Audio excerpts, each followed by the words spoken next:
I found the hair ribbon on a Tuesday. That part I remember clear as glass because it was trash day in Savannah and the trucks were making their rounds just after dawn. The blue satin was tucked inside a cardboard box behind winter blankets that smelled like mothballs and old regret. My hands were shaking when I pulled it out because I knew that ribbon. I had bought it myself at the drugstore on Abercorn Street back in March and tied it in Lila's hair before her school picture day. She told me 2 weeks ago she lost it at recess. But there it was in my son's hallway closet, wrapped around a stack of photographs that made my stomach turn to ice. My name is Evelyn May Harper. I am 73 years old and I have lived in Georgia my whole life.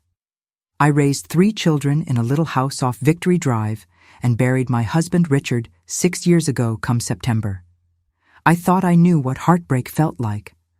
I thought I had seen every kind of pain a mother could see. Turns out I was wrong about that.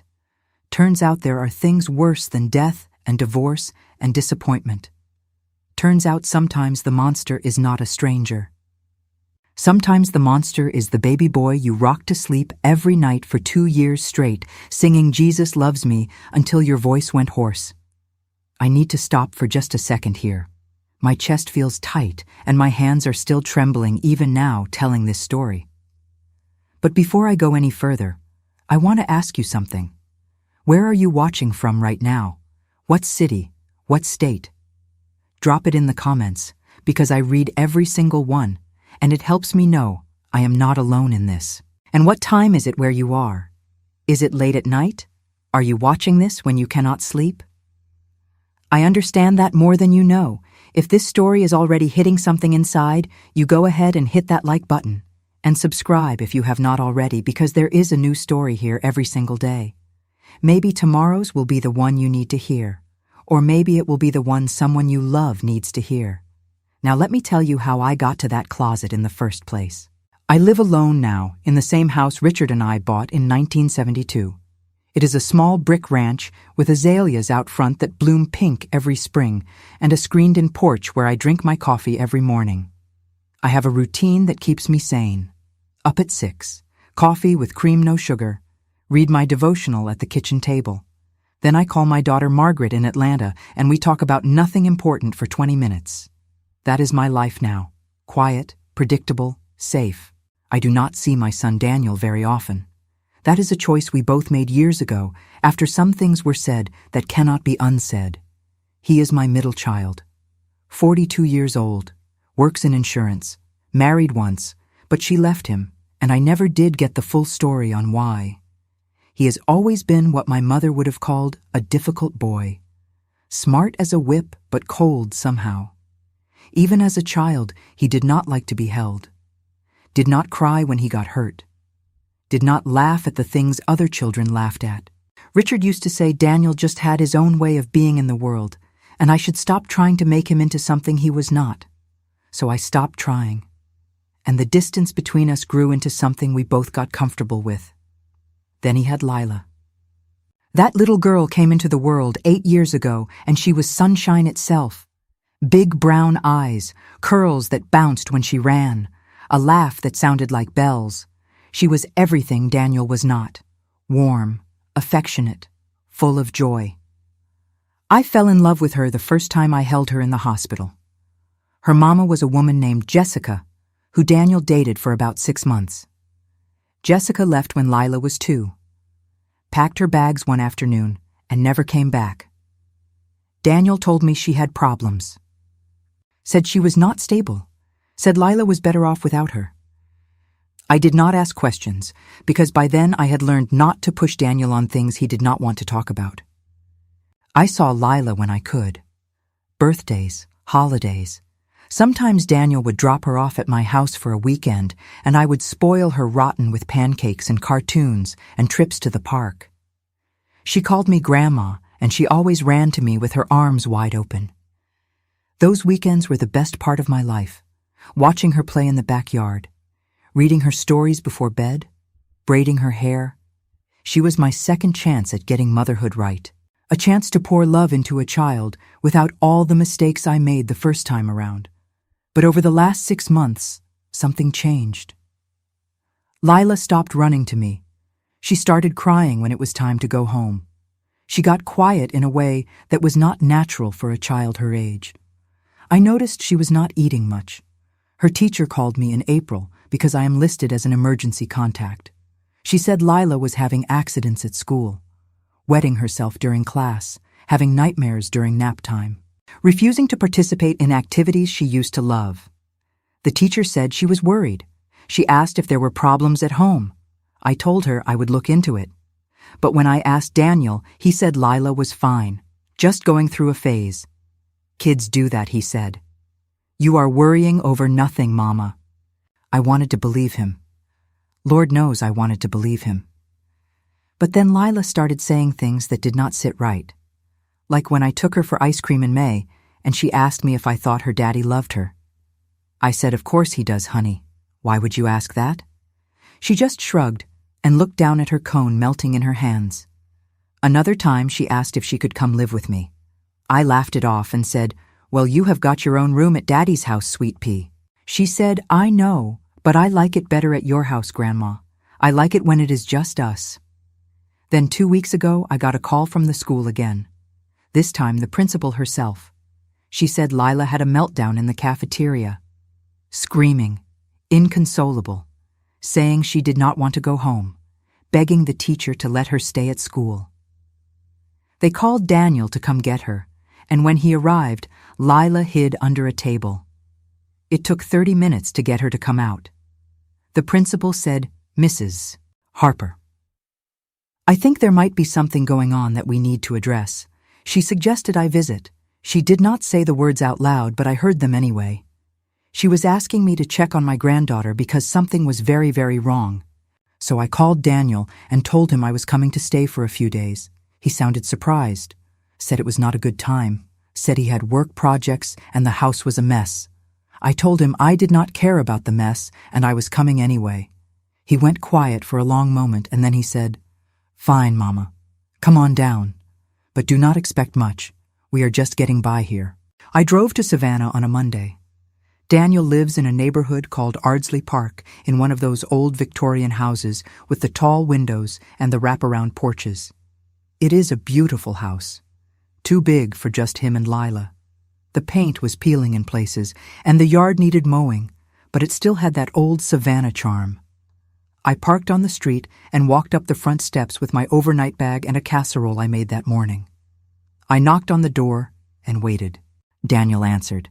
He looked the same as always, tall, thin, dark hair going gray at the temples. He smiled, but it did not reach his eyes. Mama, he said, come on in. He took my bag and led me inside. The house was dim. Heavy curtains blocked most of the light. It smelled like something I could not place. Not dirty exactly, but stale, like windows that had not been opened in a long time. Lila was sitting on the couch in the living room. She was wearing a pink dress that was too small for her, and her hair was tangled. When she saw me, she did not run over like she used to. She just looked at me with those big brown eyes, and I swear to you I saw fear in them. Fear and something else. Hope, maybe. Like she had been waiting for me. I walked over and knelt down in front of her. Hey, Sweet Pea, I said, I have missed you so much. She did not say anything. Just reached out and grabbed onto my hand so tight it hurt. Her little fingers were ice cold. I looked up at Daniel and said, when was the last time she ate? He shrugged and said she had breakfast. I looked back at Lila and said, are you hungry, honey? She nodded. I stood up and said, well, let me heat up this casserole and we will all have some lunch. Daniel said that was not necessary, said he had things handled. But I ignored him and went into the kitchen anyway. Lila followed me. She stayed close. So close she was practically stepping on my heels. I heated up the casserole and set the table, and the whole time Lila did not say a word. She just watched me like she was afraid I might disappear. We ate in silence. Daniel made small talk about work and the weather, and I answered without really listening. I was watching Lila. She picked at her food, took tiny bites, kept glancing at her daddy like she was checking to see if he was angry. I asked her about school, and she said it was fine. I asked her about her friends, and she said they were fine. Everything was fine, but nothing felt fine. After lunch, Daniel said he had to make some work calls and went upstairs. The second he was gone, Lila grabbed my hand again. "Grandma," she whispered, "can you stay here tonight?" I said, "Of course, baby, I am staying for a few days." She looked relieved. Then she said, "Can you sleep in my room?" I said, "Well, I think Daddy set up the guest room for me, but I can check." She shook her head hard. "No, Grandma. Please, sleep in my room. With me." There was something in her voice that made my heart crack wide open. I said, "Okay, Sweet Pea, I will sleep in your room." She hugged me then, wrapped her skinny little arms around my waist, and held on like she was drowning, and I was the only thing keeping her above water. That night, I stayed in Lila's room. It was a small room at the end of the hall, painted pale yellow, with stars on the ceiling that glowed in the dark. Her bed was a twin with a purple comforter. I slept on a pile of blankets on the floor next to her. She did not want me to turn off the light. Said she was scared of the dark. I said, "That is okay, honey. We can leave it on." She fell asleep holding my hand. I stayed awake, listening to her breathe. And that is when I heard it. A sound from somewhere in the house. A low thud, like something heavy hitting the floor. Then a scraping noise, like something being dragged. I sat up and listened. It came again, rhythmic, deliberate, coming from somewhere below us, or maybe behind the walls. I could not tell. I got up and opened the door to the hallway. The house was dark except for the glow from Lila's nightlight. I stood there for a long time listening. The sound stopped. Everything went quiet. I told myself it was just an old house settling. Pipes, foundation, nothing to worry about. But my gut said different. My gut said something was wrong in this house. Something I could not see yet, but could feel in my bones. The next morning I woke up stiff and sore from sleeping on the floor. Lila was still asleep, curled up like a little comma. I went downstairs and made coffee. Daniel was already up sitting at the kitchen table with his laptop. "Morning, Mama," he said. "Sleep okay?" I said fine. Then I asked him if he heard anything strange during the night. He looked at me funny and said, "Like what?" I said, "I do not know." "Noises." He laughed and said, "Mama, this house is over 100 years old. It makes noises all the time. You get used to it." I let it go. But I did not stop thinking about it. That day I offered to help clean up around the house. Daniel said it was not necessary, but I insisted. I started in the kitchen, then the living room. I was looking for something, but I did not know what. I opened drawers and cabinets, pretending to organize. I found nothing unusual. Just normal household things, bills, junk mail, dishes. Lila stayed close to me all day. She helped me dust. She handed me things. She did not want to be alone with her daddy. I could see it clear as day. Whenever Daniel came into the room, she tensed up, stopped talking, looked down, and whenever he left, she relaxed again. It was subtle, but it was there. That afternoon, Daniel said he had to run to the office for a few hours. He asked if I could watch Lila. I said, of course. The second his car pulled out of the driveway, Lila came running to me. "Grandma," she said, "I need to show you something." She grabbed my hand and led me upstairs. We walked down the hallway past the bathroom and the guest room to a door at the very end. "This one," she said, pointing. I tried the handle. It was locked. "Why is this door locked?" I asked. Lila shrugged. "Daddy keeps it locked," she said. "He said I am not allowed to go in there." I asked her what was in there and she said, "I do not know. But sometimes I hear things." "What kind of things?" I asked. She looked at me with those big eyes and said, "Sounds, Grandma, like someone crying." My blood went cold when she said that, like someone crying. I knelt down so I was eye level with her and I said, "Sweet Pea, are you sure?" She nodded. Her bottom lip was trembling. "I hear it at night," she said. "When Daddy thinks I am asleep. I hear crying and sometimes talking, but I do not know who it is." I stood up and looked at that locked door. My mind was racing. I wanted to break it down right then and there. I wanted to see what my son was hiding behind a locked door in a house where he lived alone with an 8-year-old child. But I also knew I had to be smart. If I confronted Daniel without knowing what I was dealing with, he could shut me out, send me home, keep me away from Lila. So I made a decision right there in that hallway. I would find out what was behind that door, but I would do it carefully. I told Lila it was okay, told her Grandma was going to figure it out. She looked relieved. Then she said, "Grandma, can I tell you something else?" I said, "Of course, baby. You can tell me anything." She looked down at her feet and said, "Daddy does things that scare me." My heart started pounding. What kind of things? I asked as calmly as I could. She said, "He watches me, all the time, even when I am sleeping.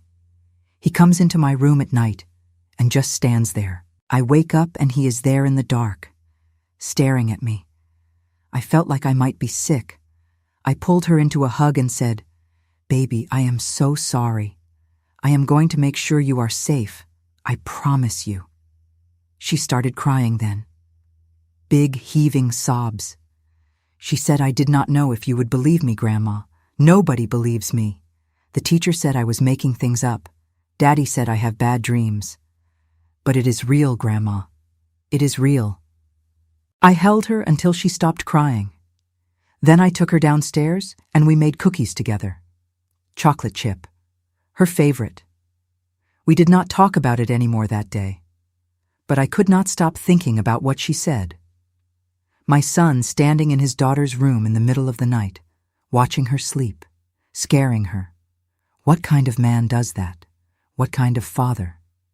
I grew up in a time when you did not question your elders, when you respected authority, when you believed that parents knew best. My own mama raised me and my 3 sisters in a little farmhouse outside of Macon. Daddy worked at the cotton mill. Mama kept house and went to church every Sunday and Wednesday. We did not have much, but we had each other. Mama was strict. She believed in discipline. She believed children should be seen and not heard. And she believed that what happened in a family stayed in a family. I learned early on that some things you just did not talk about. When my Uncle Earl drank too much at Christmas and got mean, we did not talk about it. When my sister Claire came home from her husband's house with bruises on her arms, we did not talk about it. When the preacher's son got a girl in trouble and she disappeared for 6 months, we did not talk about it. That was just how things were. You kept your head down. You minded your business. You did not make waves. I carried that with me into my own marriage. Richard was a good man, a kind man, but he had his demons. He drank more than he should have. He had a temper that flared up quick and burned out just as fast. He never hit me, never raised a hand to the children. But there were nights when I was afraid he might. Nights when I put the kids to bed early and tiptoed around the house trying not to set him off. And I never told anyone. Not my mama, not my sisters, not my friends at church. Because that was private. That was between me and Richard and God. When our children were born, I promised myself I would protect them. I would give them a better life than I had. I would be the kind of mother who listened, who paid attention, who believed her children when they said something was wrong. But somewhere along the way, I lost sight of that promise. I got tired. I got overwhelmed. I got so caught up in just surviving day to day that I stopped really seeing what was in front of me. Daniel was a hard baby. Colicky. Did not sleep through the night until he was almost 2. I was exhausted all the time. Richard worked long hours, and when he came home, he wanted peace and quiet. So I was the one walking the floor at 3 a.m. with a screaming infant. I was the one trying to figure out why he would not eat, why he would not stop crying, why he seemed so uncomfortable in his own skin. As he got older, the problems did not go away. They just changed shape. Daniel did not play with other children. He did not like to be touched. He had tantrums that lasted for hours. The pediatrician said he would grow out of it, said some kids were just more sensitive. So I believed him. I waited for Daniel to grow out of it. But he never did. By the time Daniel was in elementary school, I knew something was different about him. He was smart. Too smart, maybe. He could read before kindergarten. He did math in his head that I needed a calculator for. But he did not have friends. He did not laugh at jokes. He did not cry when he got hurt. Teachers said he was well behaved, but distant. Cold. One teacher pulled me aside and said, "Mrs. Harper, I think Daniel might benefit from seeing someone. A counselor, maybe. Someone who can help him connect with other children." I was offended. I thought she was saying there was something wrong with my son. I said thank you, but no thank you. I said Daniel was fine. He was just shy. He would come out of his shell when he was ready. But the truth was, I was scared. Scared of what a counselor might say. Scared of what it might mean if my son really was different. Scared that people would judge me. Judge our family. So I did nothing, and I have regretted it every day since. When Margaret and Thomas were born, things got easier in some ways. They were normal babies, happy, social, easy to love. I poured myself into them, and I let Daniel drift. He did not seem to mind. He spent hours alone in his room reading or building things out of Legos. He did not ask for attention. He did not seem to need it, and I told myself that was fine. That was just who he was. Richard died of a heart attack when Daniel was 36. We were at the funeral home making arrangements when Daniel said something I will never forget. He said, "Well, I guess that is that." No emotion, no tears, just a flat statement of fact. Margaret broke down crying. Thomas had to leave the room, but Daniel just stood there looking at his daddy in the casket like he was looking at a stranger. After Richard passed, I thought maybe Daniel and I would get closer. But we did not. If anything, the distance grew. He moved to Savannah for work, got married, got divorced, had Lila. And through it all, he kept me at arm's length. Polite, but distant. He called on birthdays and holidays, sent cards, visited once or twice a year. But there was no warmth, no connection, just obligation. And then Lila was born, and for a little while, I thought maybe things would change. Maybe being a father would soften him. Maybe loving a child would open up something in him that had been closed for so long. And at first it seemed like it did. He sent me pictures, called to tell me about her first steps, her first words. He seemed proud, happy even. But then Jessica left, and everything changed again. Daniel got quiet, stopped calling as much. When I asked about Jessica, he said she was gone, and that was all there was to it. When I asked if Lila was okay, he said she was fine. When I asked if he needed help, he said no, and I let it go because that was what I had always done. I let it go. Now, standing in that house in Savannah with Lila clinging to me and telling me she was scared of her own father, I realized I had been letting things go my whole life. I had been so afraid of making waves, so afraid of being wrong, so afraid of what people might think, that I had ignored every warning sign, every red flag, every moment when my gut told me something was not right. But I was not going to let it go anymore. That night, after Daniel came home from the office, I waited until Lila was asleep, and then I went downstairs. Daniel was in the living room watching television. I sat down across from him and said, "We need to talk." He muted the TV and said, "Okay, Mama, what is it?" I said, "I am worried about Lila." He sighed and said, "Mama, we have been through this. She is fine." I said, "No, Daniel, she is not fine. She is scared. She is not eating. She is having accidents at school. Something is wrong." He looked at me with those flat eyes and said, "She is going through a phase. Kids do that." I said, "This is not a phase, Daniel.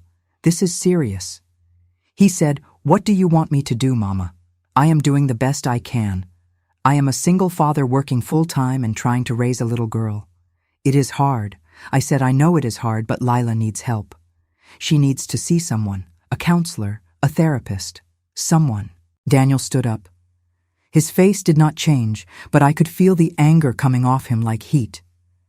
He said, "I do not need you coming into my house and telling me how to raise my daughter." I said, "I am not trying to tell you how to raise her. I am trying to help." He said, I do not need your help. I said, Daniel, please. Just listen to me. Something is not right here. He took a step toward me, and I felt a chill run down my spine. He said, Mama, I think you should go home. I said, what? He said, I appreciate you coming to visit, but I think it is time for you to go. I said, I am not leaving. Not until I know Lila is okay. He said, Lila is fine. You are the one who is not okay. You are getting old, Mama. You are seeing things that are not there. You are imagining problems. I stood up and looked him in the eye. I said, I am not imagining anything, Daniel. Lila is terrified. She does not want to be alone with you. She does not want to sleep in her own room. She hears things at night. She sees things.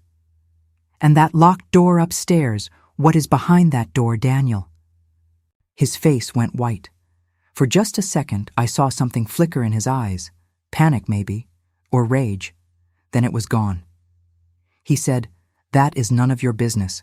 I said, if it involves Lila, it is my business. He said, get out. I said, no. He said, get out of my house right now, or I will call the police. I could not believe what I was hearing. My own son, threatening to call the police on his own mother. I said, fine, Daniel, I will leave, but I am taking Lila with me. He laughed, a cold, ugly sound. He said, you are not taking her anywhere. I said, yes, I am. He said, over my dead body. I said, if that is what it takes. We stood there staring at each other. Two people who used to be mother and son. Now strangers, enemies almost. Finally, I said, I will leave tonight, but I will be back, and I will find out what you are hiding. He said, you do that, Mama. You do whatever you need to do. But Lila stays here, with me. I went upstairs and packed my bag. Lila was asleep in her bed. I stood in the doorway and watched her for a long time. My sweet girl. My baby. I wanted to wake her up, wanted to carry her out of that house and never look back. But I knew if I did that, Daniel would call the police and they would bring her back. I needed a plan. I needed evidence. I needed to be smart. I leaned down and kissed her forehead. She stirred, but did not wake. I whispered, I will be back, sweet pea. I promise. Grandma is going to fix this. Then I left. I drove home to my little brick ranch, and I cried the whole way. I cried for Lila. I cried for myself. I cried for the mother I should have been and was not.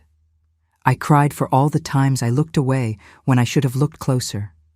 I cried until I had no tears left. When I got home, it was after midnight. I went inside and sat at my kitchen table in the dark. I did not turn on the lights. I just sat there trying to figure out what to do. I thought about calling the police. But what would I say? My son has a locked door in his house. My granddaughter is scared of him. They would say that is not evidence of anything. They would say children get scared. They would say I was overreacting. I thought about calling Margaret. But Margaret had her own problems. Her husband lost his job. Her youngest son was struggling in school. She did not need this. I thought about calling Thomas. But Thomas lived in Oregon and had not spoken to Daniel in years. He would tell me to stay out of it, to let Daniel handle his own life. So I sat there alone in the dark and I prayed. I prayed for wisdom. I prayed for strength. I prayed for God to show me what to do. And that is when I remembered the box. The box I found in the hallway closet. The one with the VHS tapes and the photographs and Lila's hair ribbon. I had been so shocked when I found it that I put it back and forgot about it. But now I realized that box was evidence, proof that something was wrong. I needed to get back into that house. I needed to get that box, and I needed to see what was on those tapes. But how? Daniel had made it clear I was not welcome. If I showed up again, he would call the police. I could not just break in. That would be illegal. I could be arrested. I could lose any chance of helping Lila. I thought about it for 3 days. 3 long, horrible days where I barely ate or slept. I called the school and talked to Lila's teacher. I said I was worried about her. The teacher said she was worried too. Said Lila was getting worse, more withdrawn, more anxious. I asked if she had noticed anything else, anything that might help me understand what was going on. She said Lila drew pictures sometimes during free time, dark pictures, houses with no doors, people with no faces. One picture of a little girl locked in a cage. I asked if I could see the pictures. She said she would make copies and mail them to me. I thanked her and hung up. Then I called Child Protective Services. I told them I was concerned about my granddaughter. I told them about the behavioral changes, the accidents, the fear, the locked door. The woman on the phone was kind but firm. She said they would open a case. They would send someone to do a home visit. But she warned me that unless there was clear evidence of abuse or neglect, there was not much they could do. I said what counts as evidence. She said physical injuries, witnesses, credible disclosures from the child. I said, what if the child is too scared to talk? She said that makes it harder. I hung up feeling hopeless. A week went by, then another. I called Daniel every day. He did not answer. I called the house phone, and Lila answered once. She whispered Grandma, and then the line went dead. I tried to call back, but no one picked up. I drove to Savannah 3 times and sat outside the house. I saw Lila in the window once. She saw me too. She pressed her little hand against the glass, and I saw her mouth the words, "Help me." That was when I knew I could not wait anymore. I could not rely on the system. I could not rely on anyone else. I had to do this myself. I waited until a Thursday.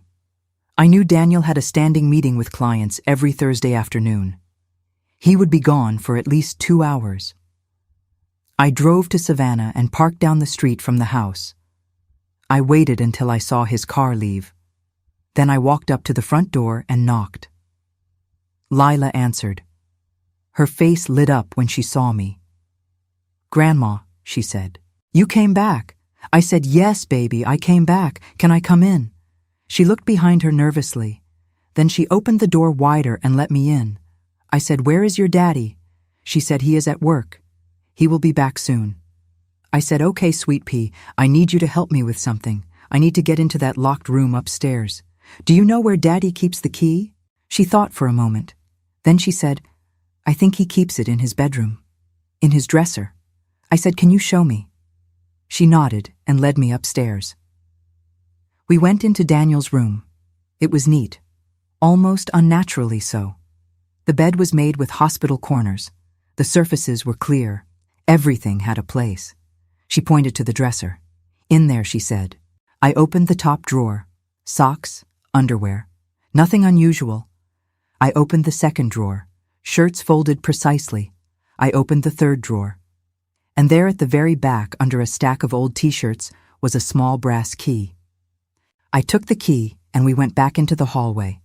I stood in front of the locked door and my hands were shaking so hard I could barely get the key into the lock. Lila stood behind me. She was holding on to the back of my shirt. I turned the key and heard the click. I pushed the door open. The room was dark. I felt along the wall for a light switch and found one. I flipped it on, and what I saw made my legs almost give out. The room was small, maybe 10 feet by 10 feet, no windows. The walls were covered in photographs, hundreds of them, all of Lila. Some were normal pictures, birthday parties, school events, playing in the yard. But others made my stomach turn. Pictures of her sleeping, pictures of her getting dressed, pictures taken through windows, through doorways, pictures she did not know were being taken. There was a desk against one wall with a computer and stacks of VHS tapes, labels written in Daniel's handwriting, dates going back years, some from before Lila was even born. On the shelf above the desk were more photographs. These were different. Girls I did not recognize. Young girls, children. Some of the photos were cut from newspapers, missing person flyers, school pictures. My hands started shaking so badly I had to grab onto the doorframe to keep from falling. Lila made a small sound behind me, a whimper. I turned around and pulled her away from the door. "Baby," I said, "I need you to go downstairs and wait for me in the kitchen." She shook her head. Her eyes were huge. I do not want to be alone, she whispered. I said, I know, sweet pea, but I need you to trust me. Go downstairs right now. Lock the kitchen door. If Daddy comes home before I come down, you hide. You hide, and you do not come out until I call for you. Do you understand? She nodded. Tears were streaming down her face. She turned and ran down the stairs. I heard the kitchen door close. I took a deep breath and stepped into the room. I went to the desk first. I opened the drawers, files, documents, more photographs. My heart was pounding so hard I thought it might explode. I found a folder labeled with Lila's name. Inside were medical records, school records, and notes, page after page of notes written in Daniel's cramped handwriting. Observations about her behavior. What time she woke up, what she ate, what she wore, who she talked to. It was like a case file, like he was studying her. Underneath that folder was another one. This one had Jessica's name on it. Lila's mother. I opened it. There were pictures of Jessica, some normal, some not, and there were notes about her, too, where she went, who she saw, what she said. And then at the bottom of the folder, there was a newspaper clipping, small, easy to miss.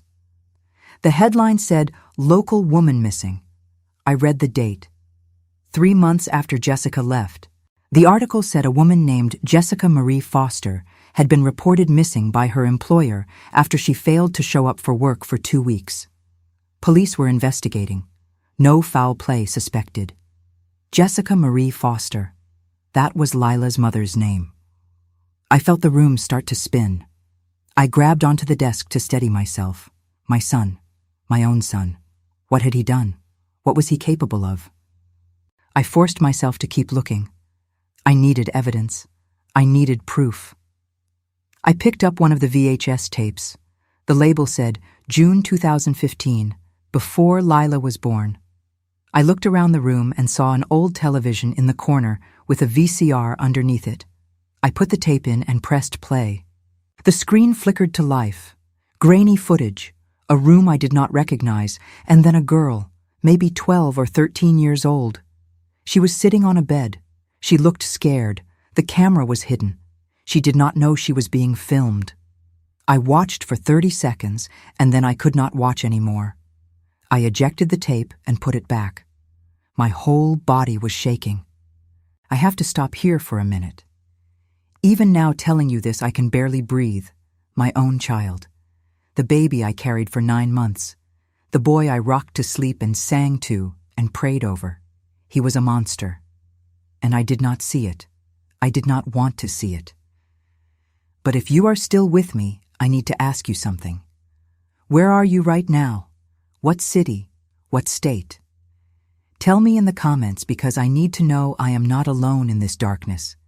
And what time is it where you are? Is it the middle of the night?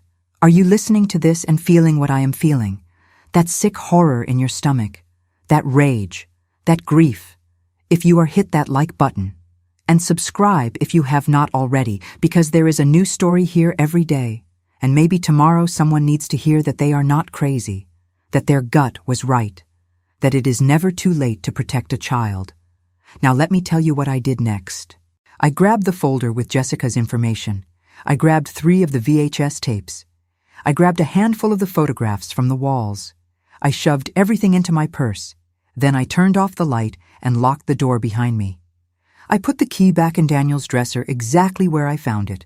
Then I ran downstairs. Lila was in the kitchen sitting under the table. She had her knees pulled up to her chest and she was rocking back and forth. I crawled under the table with her and pulled her into my arms. It is okay, baby, I said. Grandma has got you. We are going to fix this. She sobbed into my shoulder. I wanted to stay there and hold her forever, but I knew we did not have time. Daniel could come home any minute. I said, Lila, honey, I need you to pack a bag. Just a small one. Your favorite clothes, your toothbrush, anything you cannot live without. She looked at me with red, swollen eyes and said, Are we leaving?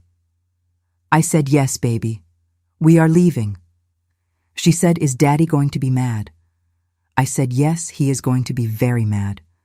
but Grandma is not going to let him hurt you ever again. I promise you." She scrambled out from under the table and ran upstairs. I stood in the kitchen trying to think. I could not just take her. That was kidnapping, even if I was her grandmother. Even if I had evidence. Daniel would call the police, and they would make me bring her back. I needed to do this the right way. I needed to go through the system. But I also could not leave her here another night. Not now that I knew what he was. Not now that I had seen that room. Lila came back down with a little pink backpack. "Ready," she said. I took her hand, and we walked out the front door. I buckled her into my car, and we drove away. She did not ask where we were going. She just sat in the back seat, holding her backpack and staring out the window. I drove straight to the police station. It was a small brick building downtown. I parked, and we went inside. There was an officer at the front desk, a young man with red hair and freckles. He smiled at Lila and said, "What can I do for you ladies?" I said I need to report a crime. He said, "Okay, ma'am. What kind of crime?" I said child abuse and possibly murder. His smile disappeared. He picked up the phone and said, "Let me get a detective down here." We waited in the lobby. Lila sat next to me holding my hand. She did not say anything. After about 10 minutes, a woman came out. She was maybe 50, short gray hair, kind eyes. She introduced herself as Detective Paula Morris. She said, "Why do not you come back to my office and we can talk?" We followed her down a hallway to a small office with a desk and 3 chairs. She offered Lila a lollipop from a jar on her desk. Lila took it, but did not unwrap it. Detective Morris sat down and said, "Okay, Mrs. Harper, why do not you tell me what is going on?" So I did. I told her everything, about Lila's behavioral changes, about the locked room, about what I found inside, about Jessica, about the tapes. Detective Morris listened without interrupting. She took notes. When I finished, she said, "Do you have any of this evidence with you?" I said yes. I pulled the folder and the tapes and the photographs out of my purse and put them on her desk. She looked through them carefully. Her face got harder with each page she turned. Finally, she looked up at me and said, "Mrs. Harper, I am going to be honest with you. This is serious, very serious. But I need you to understand that taking these items from the house without permission could be a problem." I said I do not care. I said my granddaughter was in danger. She said I understand, and I believe you. But we have to do this by the book, or nothing we find will hold up in court. She said I am going to start an investigation immediately. I am going to get a warrant to search the house. I am going to bring your son in for questioning. But in the meantime, I need you to tell me where Lila is going to stay. I said she is staying with me. Detective Morris said, "Does your son have custody?" I said yes. She said then legally she needs to go back. I said absolutely not. I said I will die before I let that child go back into that house. She said, "Mrs. Harper, I understand your fear. But if you keep her without permission, your son can press charges. He can say you kidnapped her, and then you will be the one in trouble." I felt like I was going to be sick. I said, "So what am I supposed to do? Just hand her back to him?" She said no.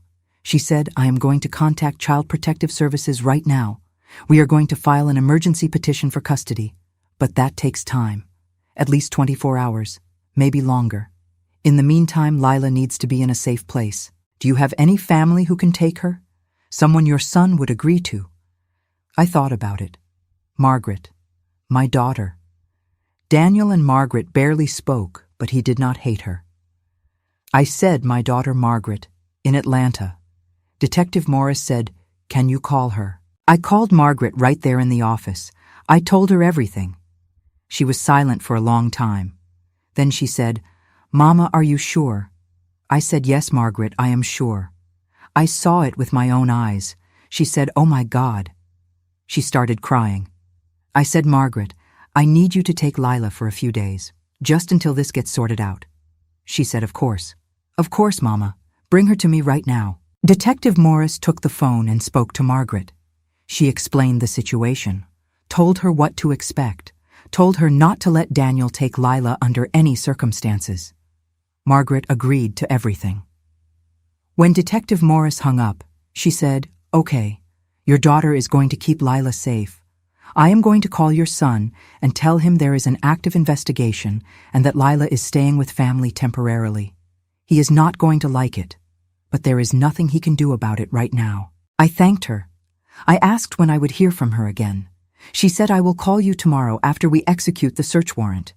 In the meantime, you need to go home and try to rest. I know that is easier said than done, but you did the right thing, Mrs. Harper. You saved that little girl." I drove Lila to Atlanta. It is about 4 hours from Savannah.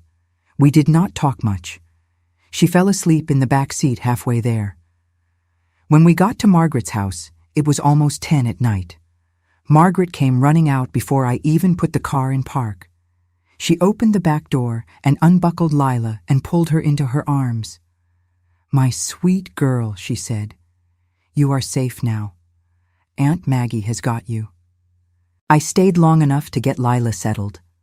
Margaret made up the guest room for her, put clean sheets on the bed, gave her a stuffed animal that used to belong to her daughter. Lila did not say much. She was exhausted, traumatized. Margaret tucked her in, and we stood in the doorway watching her. "She is going to be okay," Margaret said. "We are going to make sure of it." I drove home that night and I did not cry. I was beyond crying. I was numb, empty, hollowed out. I kept thinking about that room, those pictures, those tapes. I kept thinking about Jessica. Where was she? What had Daniel done to her? I kept thinking about all the years I told myself Daniel was just different, just hard to reach, just misunderstood. How many signs had I missed?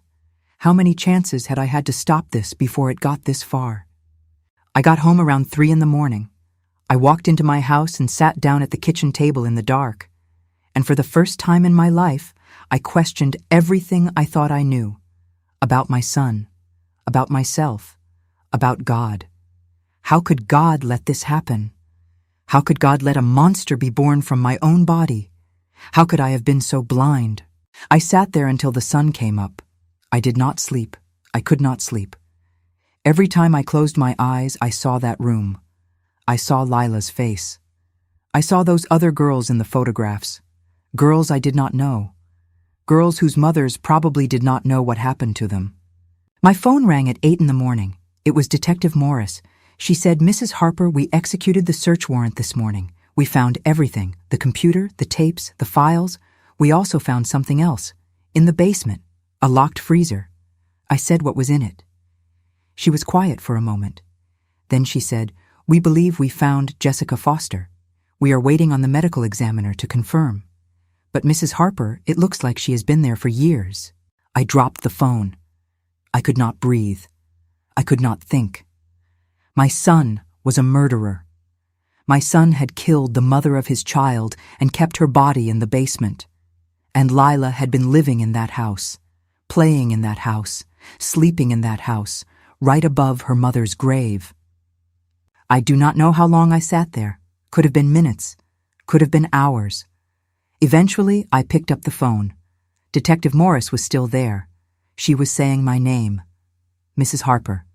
Mrs. Harper, are you there?" I said yes. "I am here." She said, "We have arrested Daniel. He is in custody. He will not be getting out. Lila is safe now. You can breathe." But I could not breathe.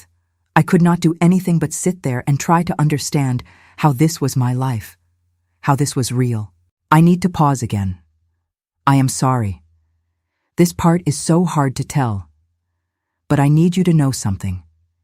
If you are listening to this, and you have a gut feeling that something is wrong with a child, any child, your grandchild, your niece, your neighbor's kid, the child you see at church, please, please do not ignore it. Do not tell yourself you are overreacting. Do not worry about what people will think, because I ignored it. I told myself I was being paranoid. I told myself I did not want to cause problems. And because of that, Lila lived in hell for years. Jessica died. Other girls suffered. Where are you watching from tonight? Tell me in the comments. And if you know someone who needs to hear this, share it with them. Subscribe if you have not already. There is a new story here every day. Hit that like button if you believe children should be protected no matter what. No matter who the monster is, even if the monster is your own blood. Now let me tell you what happened after they arrested him. The next few days were a blur. Detectives called me constantly. They needed statements. They needed timelines. They needed everything I could remember about Daniel's childhood, his relationships, his behavior. I told them everything, things I had buried for years, things I did not want to admit even to myself. They found more victims, not bodies, but evidence, the other girls in the photographs. Some of them were still alive. Some of them had been reported missing years ago. Some of them had never been reported at all. Runaways, foster kids, girls no one was looking for. The detectives said Daniel had been doing this for at least 20 years, maybe longer. 20 years. My son had been a predator for 20 years and I never knew. Or maybe I did know. Maybe I just did not want to see it. Margaret kept Lila in Atlanta. Child Protective Services got involved. They did interviews, assessments, therapy. Lila was diagnosed with post-traumatic stress disorder. The therapist said it would be a long road. But children are resilient. With the right support, she could heal. I wanted to see her. I wanted to hold her and tell her how sorry I was. But the therapist said Lila needed space. She needed time to process. She needed to feel safe. And right now she associated me with everything that had happened. With that house. With her father. With the fear. So I stayed away. It was the hardest thing I have ever done. But I did it because it was what Lila needed. 3 weeks after Daniel's arrest, I got a call from the district attorney's office. A woman named Sarah Connolly. She said, "Mrs. Harper, I want to talk to you about the case against your son." I said, "Okay." She said, "We have enough evidence to put him away for life. Multiple life sentences, probably. But I need to prepare you for what is coming. This is going to be a very public trial. The media is already all over it. Your name will be in the papers. Lila's name will be protected, but people will know she is his daughter. You need to be ready for that." I said, "I do not care about the media. I said, I just want him to pay for what he did." She said, "He will. I promise you he will. But I need to ask you something. Would you be willing to testify?" I said, "What do you mean?"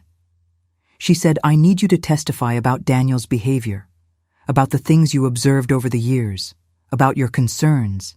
It will help establish a pattern. It will show the jury who he really is." I said, "Yes, I will testify. I will do whatever you need me to do." The trial was set for 6 months later. In the meantime, I tried to put my life back together, but everything felt broken. I stopped going to church because I could not stand the looks people gave me: pity, disgust, judgment. I stopped answering the phone because reporters kept calling. I stopped leaving my house except to buy groceries. Margaret brought Lila to see me once. It was 4 months after everything happened. Lila was doing better. She was in therapy twice a week. She was going to a new school. She was starting to smile again. When she saw me, she did not run to me like she used to. She stayed close to Margaret, but she said, "Hi, Grandma." And that was enough. That was more than I deserved. I said, "Hi, Sweet Pea. I have missed you so much."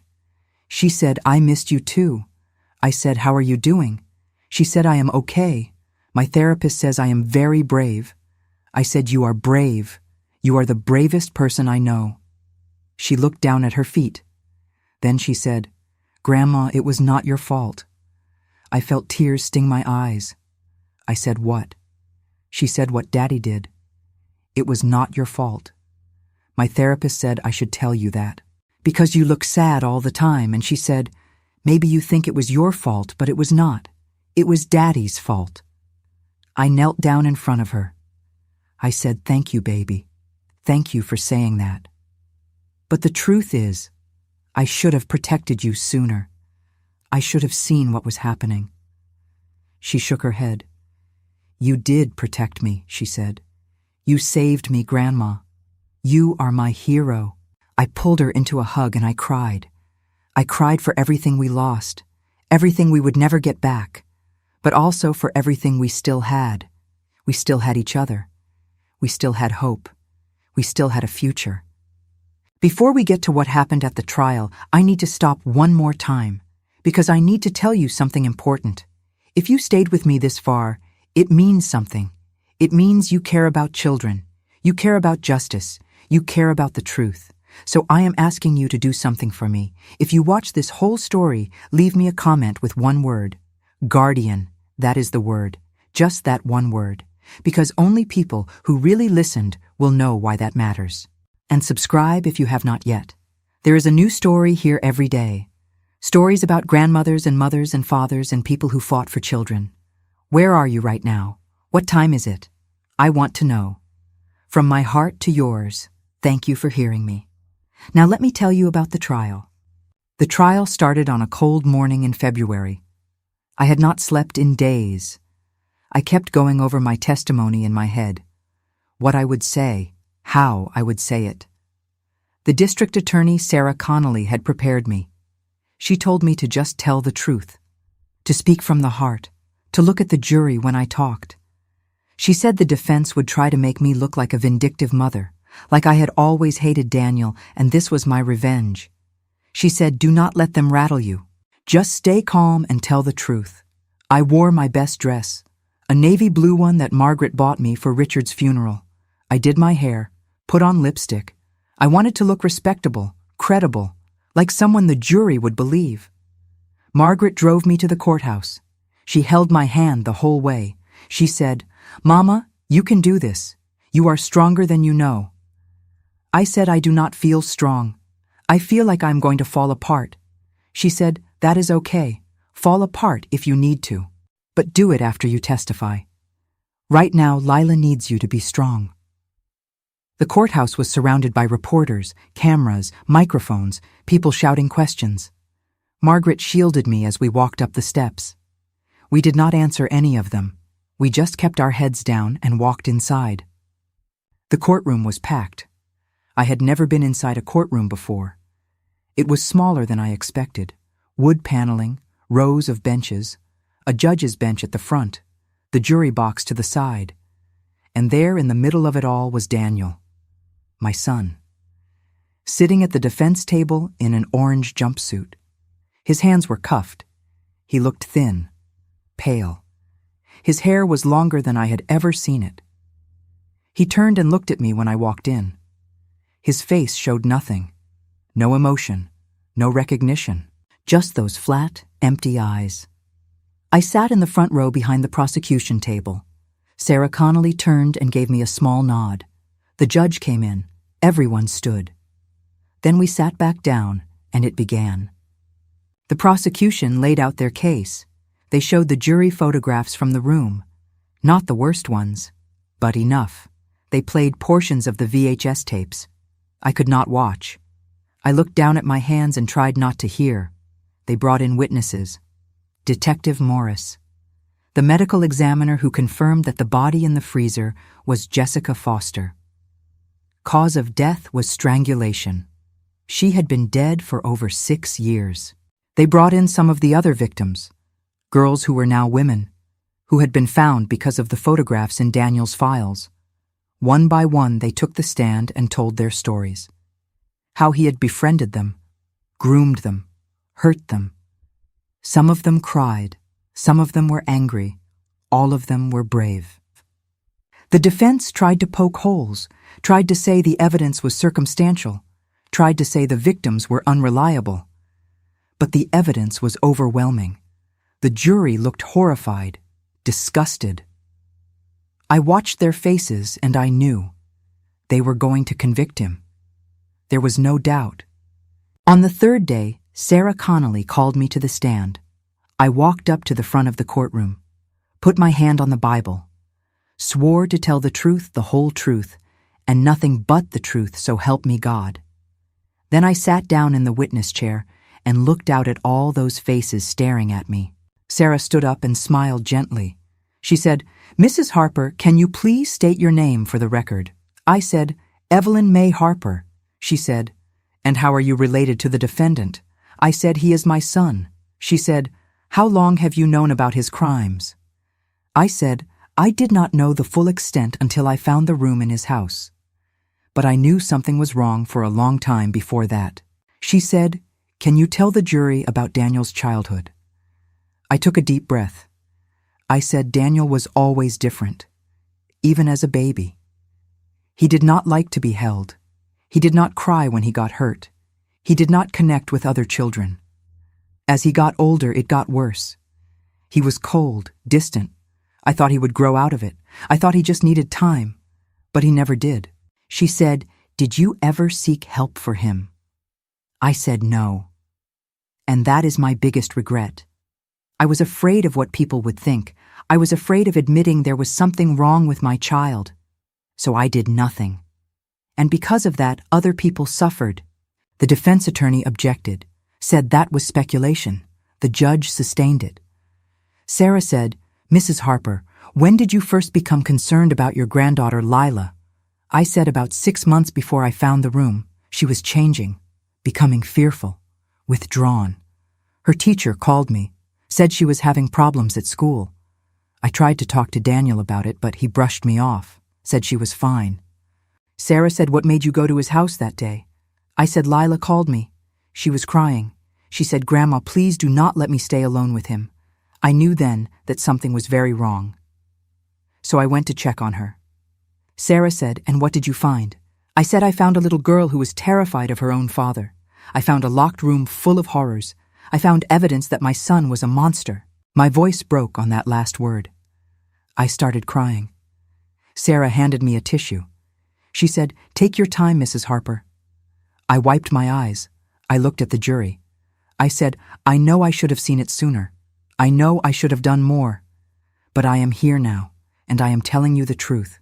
My son hurt people. He killed at least one woman that we know of.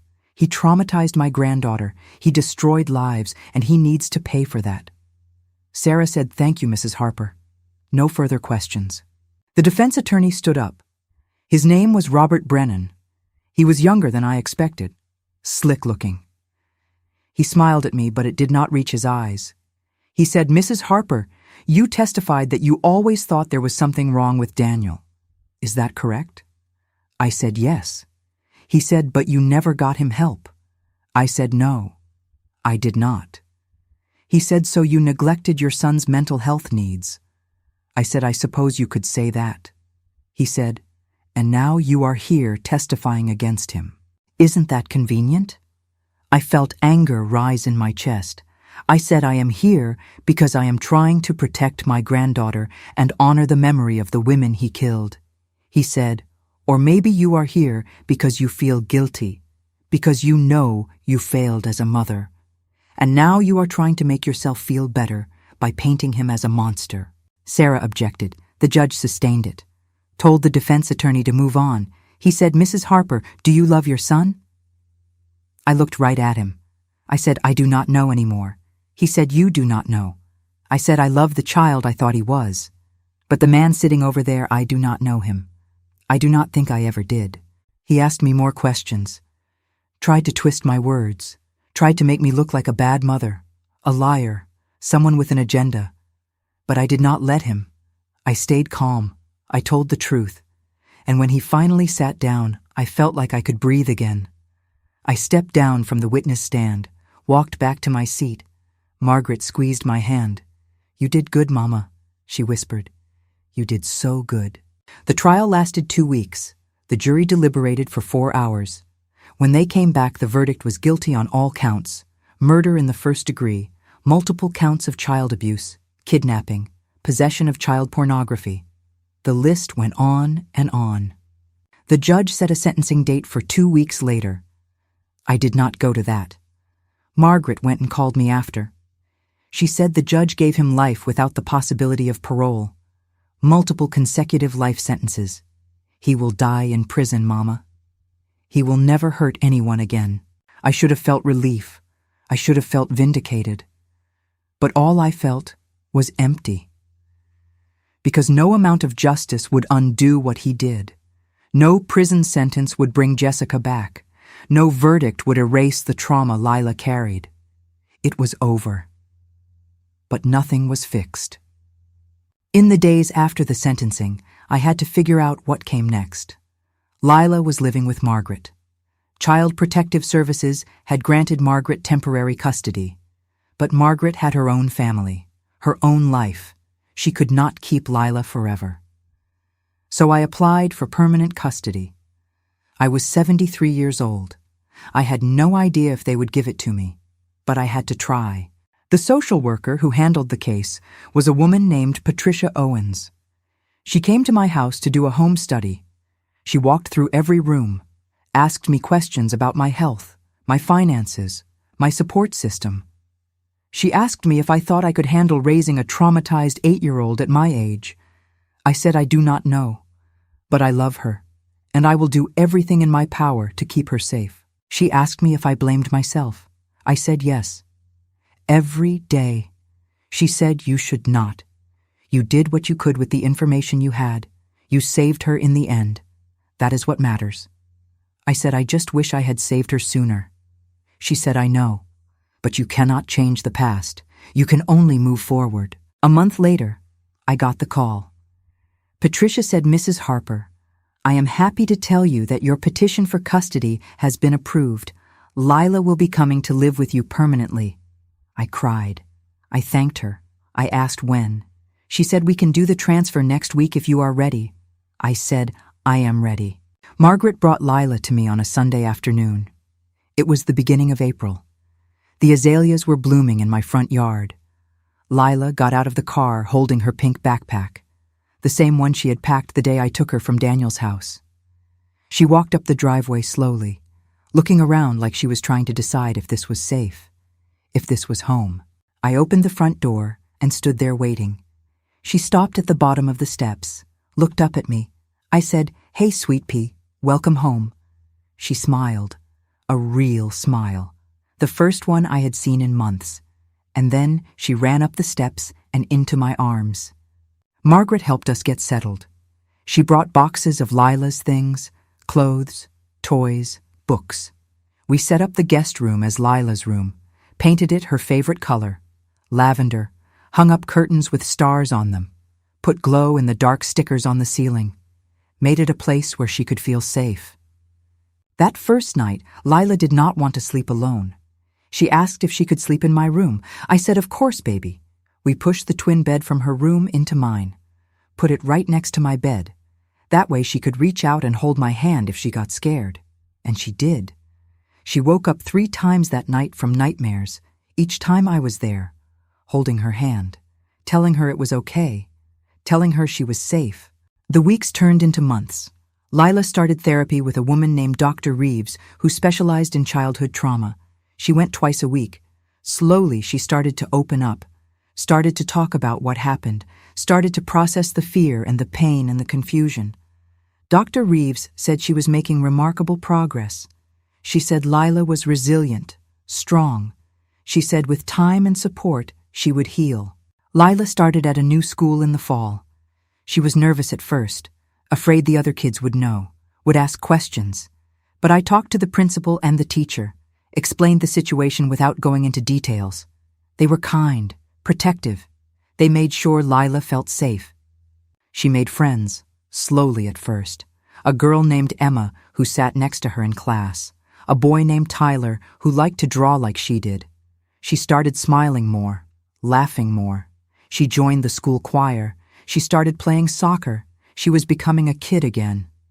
But there were hard days too. Days when she woke up crying. Days when she did not want to go to school. Days when she asked me why her daddy did those things, why he hurt people, why he hurt her. And I did not have good answers. I said, I do not know, baby. I said some people are broken in ways we cannot fix. I said it was not your fault. It was never your fault. One night, about 6 months after she came to live with me, she asked me about her mother. We were sitting on the couch watching a movie. Out of nowhere, she said, Grandma, do you think my mom loved me?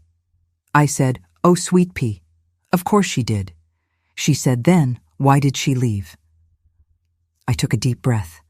I said, your mom did not leave, honey. Your mom wanted to stay with you more than anything. But your dad hurt her, and she died. Lila was quiet for a long time. Then she said, I know. The police told me. I just wanted to hear you say it. I said, I am so sorry, baby. I'm so sorry you lost her. She said, do you think she would be proud of me? I said, I know she would be. I said she would be so proud of how brave you are, how strong you are, how you survived. She leaned her head on my shoulder. We sat there like that for a long time, just breathing together, being together. And I thought about how much we had both lost, but also how much we still had. We had each other. And that was enough.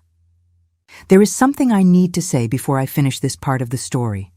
If you are still here, still listening, I want you to know how much that means to me. This has been the hardest thing I have ever had to talk about, but I needed to tell it. Because somewhere out there is a grandmother who is worried, who sees something wrong but is afraid to act, who thinks she might be overreacting. And I need her to know she is not. I need her to know to trust her gut, to fight for that child, to not give up no matter how hard it gets. Where are you watching from? Tell me. What city? What state? What time is it? Leave me a comment. Hit that like button if you believe in protecting children no matter what. And subscribe. There is a new story here every single day. Stories that matter. Stories that might save a life. Now let me tell you how Lila and I are doing today. It has been 2 years since that terrible day when I found the room. 2 years since my world shattered and then slowly, piece by piece, started to come back together. 2 years since I became not just a grandmother, but a mother all over again at 75 years old. And I want to tell you where we are now because I think you deserve to know. I think after staying with me through this whole dark journey, you deserve to see the light at the end. Lila is 10 years old now. She's in the 5th grade. She gets good grades. She has friends who come over for sleepovers and birthday parties. She is on the soccer team, and she just got moved up to advanced choir. She still sees Dr. Reeves once a week, but we have talked about maybe cutting back to twice a month. Because she is doing so well. She is healing. Do not get me wrong. There are still hard days. Days when something triggers a memory and she shuts down. Days when she has nightmares so bad she wakes up screaming. Days when she is angry at the world and takes it out on me. Days when she cries and says it is not fair that other kids have normal families and she does not. And she is right. It is not fair. None of this was fair. But there are more good days than bad now. And the good days are really good. Like last Tuesday when she came running off the school bus, waving a paper with a big red A+ on top.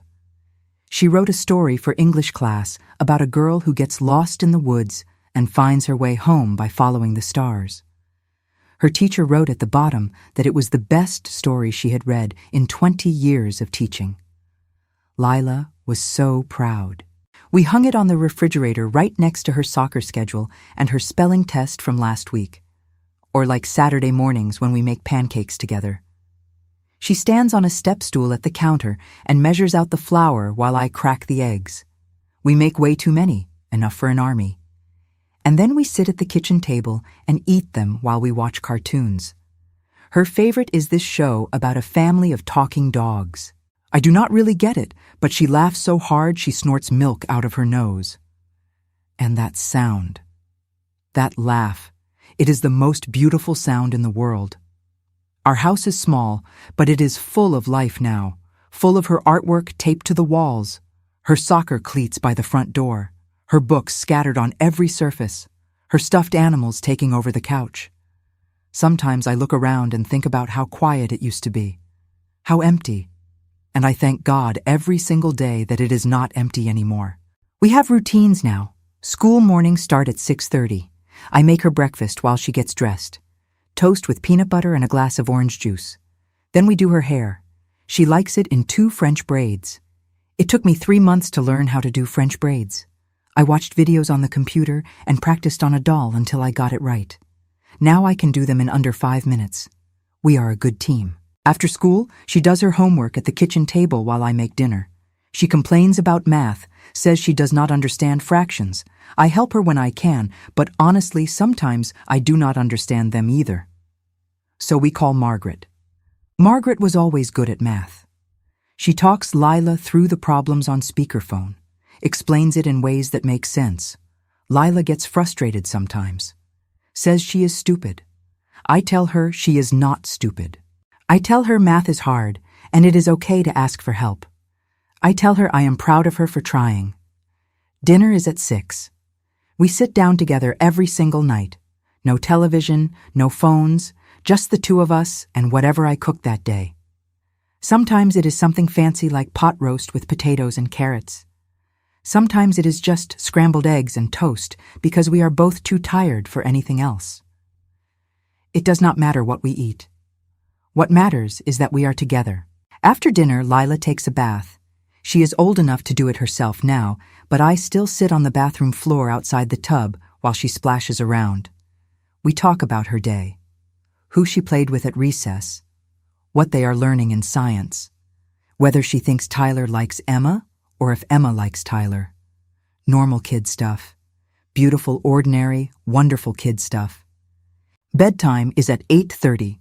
We have a whole routine. Brush teeth, put on pajamas, pick out clothes for tomorrow. Then I tuck her into her bed in her lavender room with the glow-in-the-dark stars. I sit on the edge of her bed and we read together. Right now, we are reading a series about a girl who goes to a magical school. Lila loves it. She asks a million questions, wants to know if magic is real, if she could go to a school like that. I tell her magic is real in its own way. I tell her the real magic is in her strength, in her survival, in her capacity to love even after everything that happened. After we read, I kiss her forehead and tell her I love her. She says, I love you too, Grandma. Then she says, will you leave the door open? I say, of course. I leave it open about 6 inches, so the light from the hallway comes in. So she knows she is not alone. So she knows I am right down the hall if she needs me. And most nights, she does need me. Around 11 or midnight, I hear her call out, Grandma, just that one word. And I get up and go to her. She has had a bad dream, or she heard a noise, or she just needs to know I am still here. I crawl into bed next to her. She curls up against me. I stroke her hair and hum the same songs I used to sing to my babies. Jesus loves me. You are my sunshine. Amazing grace. She falls back asleep. I stay there until I am sure she is deep under. Then I tiptoe back to my room. Some people have asked me if it is hard, raising a child at my age. And the honest answer is yes, it is hard. My back hurts from sleeping in her bed. My knees ache from getting down on the floor to play with her. I am tired all the time, tired in a way I never was when I was younger. There are days when I do not know if I have the energy to do this for another 8 years, another 10 years, however long it takes until she is grown. But then I look at her. I see her smile. I hear her laugh. I watch her run across the soccer field with her braids flying behind her, and I know it is worth it. Every sleepless night, every aching joint, every moment of doubt. It is all worth it because she is here, she is safe, she is healing. And I get to be part of that. Margaret comes to visit once a month. She brings her kids, Lila's cousins. They play together like normal kids, build forts out of couch cushions, have water balloon fights in the backyard, eat too much candy and get wound up. Margaret and I sit on the porch and drink sweet tea and watch them. And sometimes Margaret says, Mama, I am so proud of you. You saved her. And I say no. She saved me. Because that is the truth. Before Lila came to live with me, I was just waiting to die. I did not have a purpose anymore. My husband was gone. My children were grown. My days were empty. I was lonely in a way that ached. But now I wake up every morning with a reason. I have someone who needs me, someone who depends on me, someone who loves me. And that has given me a reason to keep going. Thomas called me last month, my youngest son. We had not spoken in almost 3 years, not since everything happened with Daniel. He said he saw the news. He said he was sorry. He said he wished he had been there to help. I told him it was okay. I told him I understood. He asked about Lila, asked if he could meet her someday. I said maybe. When she is ready. When I am ready. He said he would wait as long as it took. I have not spoken to Daniel since the trial. He has written me letters from prison, 3 of them. I have not opened any of them. I do not know if I ever will. Part of me wants to know what he has to say, if he feels remorse, if he understands what he did, if he thinks about Lila. But another part of me does not care, does not want to give him any more space in my head or my heart. Margaret says I should burn the letters. Move on. Forget he ever existed. But I cannot forget. He is still my son, no matter what he did. And I have to live with that. Dr. Reeves says I should consider therapy for myself. She says I have trauma too. She says I need to process what happened, the guilt, the grief, the anger. I told her I would think about it, but the truth is, I do not know if I am ready. I do not know if I can sit in a room and talk about how I failed, how I missed the signs, how my own child became a monster and I did not stop him. Maybe someday, but not yet. What I do instead is I pray. I go to church on Sundays, a different church than the one I went to before, a smaller one across town where nobody knows my story, where I can just be Evelyn, just a grandmother raising her granddaughter. The pastor is a young woman named Rachel. She preaches about grace, about forgiveness, about how God can bring beauty from ashes. I am not sure I believe that yet. But I am trying. Lila comes to church with me. She sings in the children's choir. She made a friend there named Sophie. They giggle during the sermon and pass notes, and I have to shush them. It is wonderful. It is normal. It is exactly what a 10-year-old should be doing. After church, we go to lunch, usually to a little diner downtown that has the best grilled cheese sandwiches and milkshakes. Lila always gets chocolate. I get vanilla. We sit in a booth by the window and people watch, make up stories about the people walking by. That man in the suit is a secret agent. That woman with the dog is a famous artist. That kid on the skateboard is training for the Olympics. We laugh. We are silly. We are happy. Sometimes in those moments I forget. I forget the pain. I forget the horror. I forget that we almost did not make it here. And then something will happen. A man will walk by who looks like Daniel. Or Lila will get quiet and I will know she is thinking about it.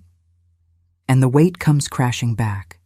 The reminder that we are not like other families. We will never be like other families. We carry scars that other people cannot see, but we carry them together. And that makes all the difference. I want to talk for a minute about the other victims, the women who testified at Daniel's trial, the ones who survived. I think about them often. Wonder how they are doing, if they have found peace, if they have been able to move on. One of them reached out to me last year. Her name is Amanda. She was 14 when Daniel hurt her. She is 28 now. She sent me a letter.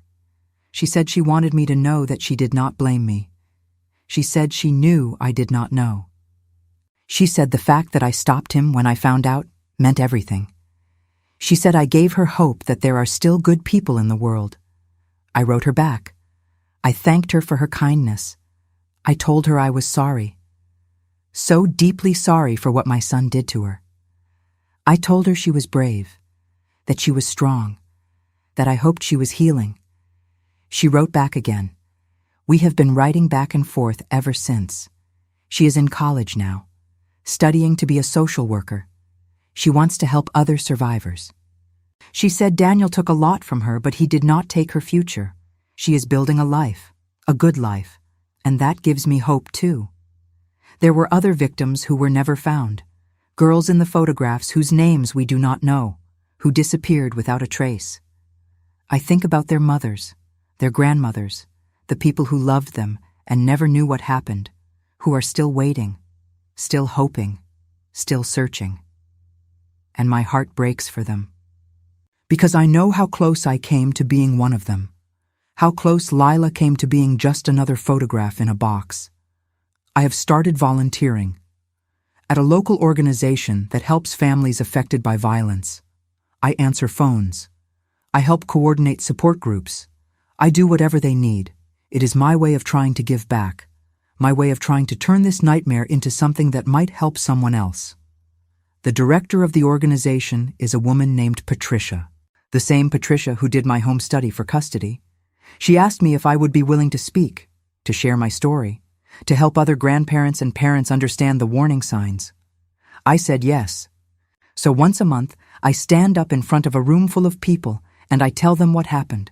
I tell them about Daniel, about the signs I missed, about the moment I found the room, about how I almost let fear stop me from acting, and I tell them what I learned, that you cannot ignore your gut, that you cannot care what other people think, that protecting a child is more important than keeping the peace, that it is never too late to do the right thing. Some of them cry. Some of them come up to me afterwards and thank me. Tell me their own stories.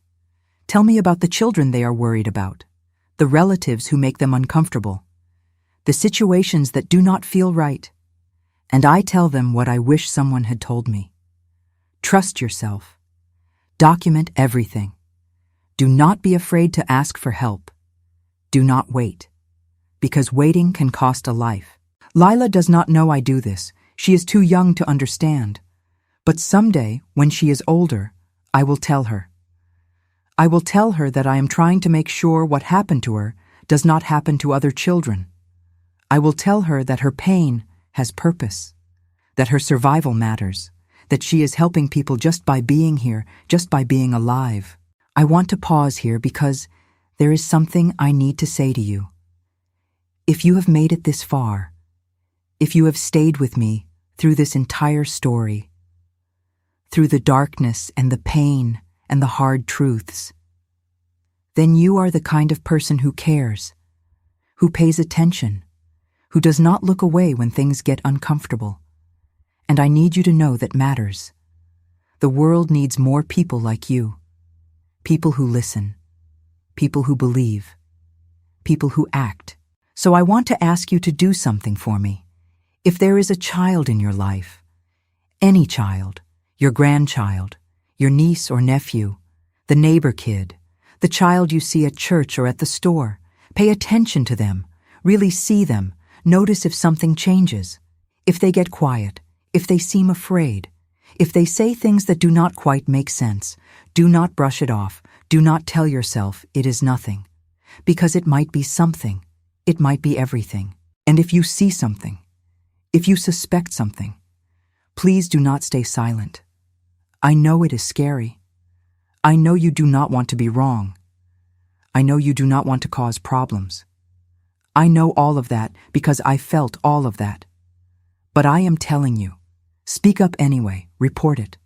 Ask questions, insist on answers, because the worst thing that can happen if you are wrong is you look foolish. But the worst thing that can happen if you are right and you stay silent is a child suffers. Or worse. Where are you watching from right now? What city? What state? What country? I want to know, because I want to know that this message is reaching people, that somewhere out there someone is hearing this, and maybe it will make a difference. Maybe it will save a child. Drop your location in the comments, and tell me what time it is where you are. Are you watching this in the middle of the night because you cannot sleep? Are you watching this because something in the title spoke to you? Are you watching this because you are worried about a child right now? If you are worried about a child, I want you to listen to me very carefully. You are not crazy. You are not overreacting. Your gut is telling you something for a reason. Do not ignore it. I ignored mine for too long and I will regret that for the rest of my life. But you do not have to make the same mistake. You can act now. You can be the one who saves that child. Here is what you do. First, document everything. Write down what you see, what you hear, dates, times, details. Keep a record. Second, talk to the child if you can, in a safe place, in a gentle way. Let them know you care. Let them know you will believe them. Let them know they are not alone. Third, report it. Call Child Protective Services. Call the police. Call the school. Call someone. Do not assume someone else will do it. You do it. And if they do not listen the first time, call again and again and again. Be the squeaky wheel. Be the pain in their side. Be the person who will not let it go. Because that child is counting on you even if they do not know it. That child needs someone to fight for them. And you can be that person. I also want to say something to anyone watching this who has been through what Lila went through. Anyone who was hurt as a child. Anyone who was not protected. Anyone who was not believed. I want you to know that I see you. I believe you. What happened to you was not your fault. You did not deserve it. You did nothing wrong. And I am so sorry that the adults in your life failed you. I am so sorry that you had to carry that burden alone. But I also want you to know that you can heal. It is not easy. It is not quick. It takes time and work and help. But it is possible. Lila is proof of that. 2 years ago, she could barely sleep, could barely eat, could barely function. And now she is playing soccer and singing in the choir and getting A's in English. She still has hard days. She will probably always have hard days. But she is not defined by what happened to her. She is defined by how she survived it, by how she is thriving in spite of it. You can thrive too. You can build a life. You can find joy. You can love and be loved. What was done to you does not have to be the end of your story. It can be the beginning of you taking your power back, the beginning of you refusing to let them win, the beginning of you becoming who you were always meant to be. And if you are a parent or a grandparent who failed to protect a child, who missed the signs, who did not believe them, who let it happen, I want you to know something too. You cannot change the past. You cannot go back and undo what was done. But you can change what you do now. You can apologize. You can believe them now. You can get them help. You can fight for them now. It is not too late. It is never too late to do the right thing. I failed Lila for years. Years where I suspected something was wrong but did not act. Years where I was more concerned with keeping the peace than protecting her. And I have to live with that. But I also stopped him in the end. I got her out. I got her help. I gave her a safe place to heal. And that matters too. Both things can be true. I failed and I succeeded. I was wrong and I was right. I was too late and I was just in time. You can be both things too. You can acknowledge your mistakes and still move forward. You can carry the guilt and still do better. You can live with the regret and still make a difference. Life is not black and white. People are not all good or all bad. We are complicated. We are flawed. We are human. And the best we can do is try to learn from our mistakes and do better going forward. Now, I want to tell you about something that happened last week. Something that made me realize how far we have come. Lila had a school project. She had to write about her hero. I thought she would write about a famous person, a singer or an athlete or someone like that. But when she showed me her paper, she had written about me. She wrote that I was her hero because I saved her, because I believed her when no one else did, because I fought for her even when it was hard, because I gave her a home and a family and a future. She wrote that she did not know what would have happened to her if I had not found that room, if I had not been brave enough to look inside, if I had not been strong enough to get her out. I cried when I read it. I told her I was not a hero. I told her I was just doing what any grandmother would do. She said, "No, Grandma. Not every grandmother would do what you did. Some grandmothers would have looked away. Some would have been too scared. Some would have chosen their son over their granddaughter. But you chose me. You picked me. And that makes you my hero." I hugged her so tight, and I realized something. I realized that maybe I had been looking at this all wrong. I had been focusing on what I did wrong, on the years I missed the signs, on the times I chose silence over confrontation, on all the ways I failed. But Lila was not focused on that. She was focused on what I did right, on the moment I chose to act, on the fact that I saved her in the end. And maybe that is what I need to focus on too. Not to excuse my mistakes, not to pretend they did not happen, but to give myself credit for what I did right. For the moment, I stopped letting fear control me. For the moment, I decided that protecting my granddaughter was more important than protecting my son. For the moment, I chose love over loyalty, truth over comfort, justice over peace. That moment changed everything. That moment saved Lila's life. That moment gave us both a future. And that moment is what I want you to remember from this story. Not the horror of what Daniel did, not the pain of what Lila endured, but the power of one person deciding to act, the power of one grandmother deciding that enough was enough, the power of love to overcome evil. Because that is what this story is really about. It is about love, the fierce, protective love of a grandmother for her grandchild. The kind of love that does not give up. The kind of love that fights even when the odds seem impossible. The kind of love that says, I will burn down the whole world if that is what it takes to keep you safe. That love is in you too. I know it is. I can feel it in the fact that you stayed with me through this whole story, that you cared enough to listen, that you did not look away when things got hard. You have that same fierce, protective love inside you. And somewhere, there is a child who needs it. Maybe it is your own child. Maybe it is your grandchild. Maybe it is a child you have not even met yet. But they need you. And when the time comes, I know you will be there for them, just like I was there for Lila. Before I finish, I want to tell you one more thing. About that blue hair ribbon, the one I found in the box that started all of this. I still have it. I keep it in a drawer in my bedroom. Sometimes I take it out and look at it.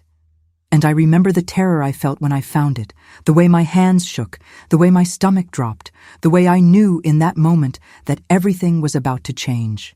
But now when I look at it, I do not just see the horror. I also see the beginning of the end of Daniel's reign of terror, the beginning of Lila's freedom, the beginning of our life together.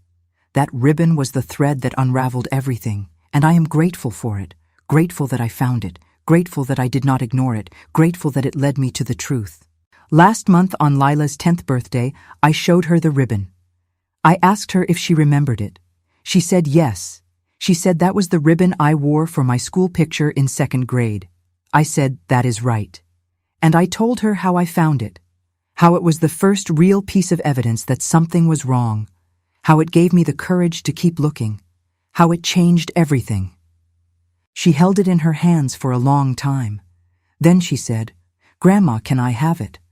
I said, of course, baby, it is yours. She said, I want to keep it, not because of what Daddy did, but because it is the ribbon that brought you to me, the ribbon that saved me. I want to remember that. I want to remember that something beautiful came from something terrible. So now that ribbon is in her room, tucked into a memory box, along with ticket stubs from movies we have seen together, programs from her choir concerts, photographs of us at the beach and the park and her first soccer game. It sits alongside all the good memories we are building, and it reminds us both that we survived, that we made it through the darkness, that we are here, together, safe. And that is what I want to leave you with today, hope. Because if Lila and I can make it through what we went through and come out the other side, if we can go from that house of horrors to this life of soccer games and pancakes and braiding hair, if we can go from fear to safety, from darkness to light, from barely surviving to actually thriving, then anyone can. Any child can heal. Any family can rebuild. Any grandmother can be a hero. You just have to be willing to see the truth, to believe the child, to fight for them, to love them bigger than your fear, to be brave when everything inside you wants to hide, to stand up when it would be easier to sit down, to speak when it would be safer to stay silent. I am 75 years old. I am tired. I am scarred. I am not the same woman I was 3 years ago, but I am better, stronger, more awake, more alive, because I have purpose, because I have Lila, because I chose love. And I would make that choice again every single day for the rest of my life. Thank you for staying with me through this whole story. Thank you for caring enough to listen. Thank you for being the kind of person who does not look away. You are the reason I share these stories. You are the reason I stand up in front of rooms full of strangers and relive the worst moments of my life. Because if even one person hears this and acts, if even one child gets saved because of it, then every hard moment was worth it. Now I need to ask you something important. Something I ask at the end of every one of these stories. If you truly heard me, if you truly watched this whole story from beginning to end, if you truly understand the message, then leave me a comment with one word, just one word. The word is guardian. That is the word that captures everything. I became Lila's guardian, not just legally, but spiritually, emotionally. I became the person standing between her and harm, the person protecting her, the person fighting for her. And that is what I need you to be for the children in your life, their guardian, their protector, their safe place. So comment guardian if you were really here, if you really listened, if you really understand. And when I see that word, I will know. I will know that this story reached you, that it mattered, that maybe it will make a difference. And please, if you have not already, hit that subscribe button, because there is a new story here every single day. Stories about grandmothers and mothers and fathers and ordinary people who did extraordinary things to protect children. Stories that might be exactly what you need to hear. Stories that might give you the courage to act. Stories that remind us all that good can triumph over evil, that love is stronger than fear, that it is never too late to save a child. Where are you watching from? Tell me one more time. Your city, your state, your country. What time is it there? Are you alone or is someone with you? Did this story touch you? Did it change you? Did it make you think about the children in your life? I hope so. I really hope so.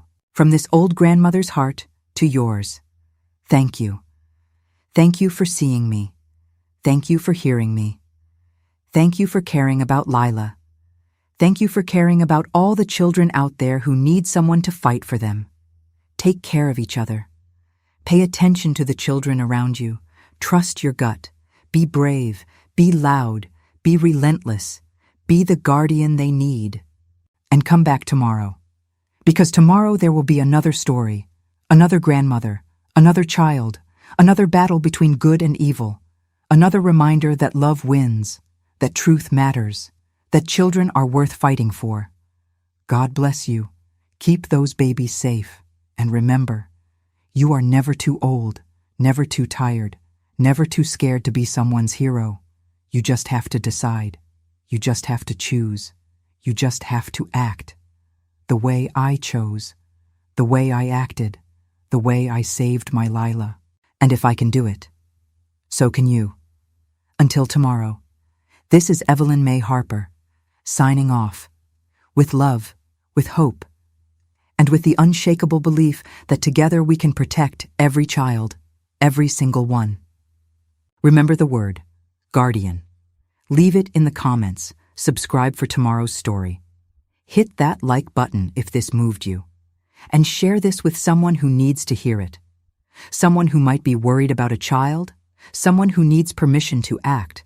Someone who needs to know they are not alone. Thank you. From the bottom of my heart, thank you. Now go hug your children, hug your grandchildren, and never ever take for granted the blessing of their safety, their laughter, their light. Because I almost lost mine. But by the grace of God and the love in my heart, I got her back, and she is my whole world. Good night. God bless, and see you tomorrow.